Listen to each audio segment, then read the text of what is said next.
نور وای فای ته اړتیا نشته. کولی شئ چې 15 جی بي انټرنیټ یوازې د 1150 افغانیو پر بدل کې ترلاسه کړئ.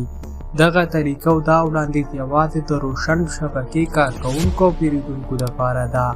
که چیرې تاسې د روشن شبکې اړوند سیم کارت لرئ نو دا ویډیو سټیپ بای سټیپ راسره وګورئ تر څو وکولی شئ همدا طریقه او همدا وړاندیز خپل ځان لپاره فعال کړئ.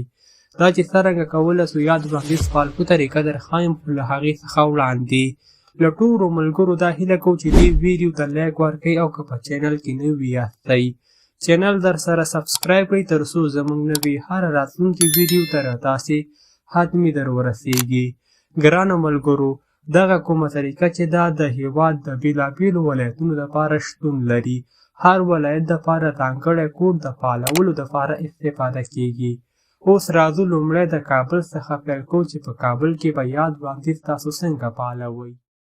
ګرانو ملګرو، لکه څرنګه چې پر پیل کې مونږ یادونه وکړه دغه طریقه د هر ولایت دپاره جدا او ځانګړی کوډ لري تر څو وکولی شئ یاد پکیج خپل ځان لپاره فعال کړئ.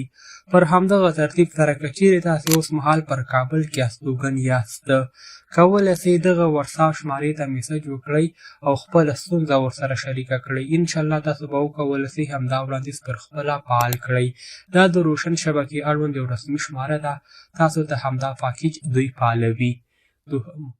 پر همدې ترتیب سره که چیرې تاسې د ننګرهار، لغمان او یا هم د نورو ولایتونو اوسیدونکي یاستئ د موبایل په سکرین چې تاسو ته کومې شمارې ښکاري کولی شئ د یادو شمارو سره د واتساپ د لارې تماس او اړیکه ونیسئ.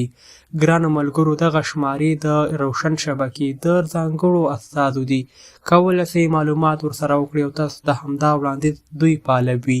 موږ نشو کولی د یو ولایت او یا هم د یوې ځانګړې سیمې کوډ له تاسو سره شریک کړو. دا هغه طریقه ده چې ما خپل هم کارولې او ومې کولی شو یاد وړاندیز فعال کړم. 100% فعالېږي. که چیرې فعال نه شو نو ما ته کامنټ وکړئ، طریقه به زه درته بیا در وښایم.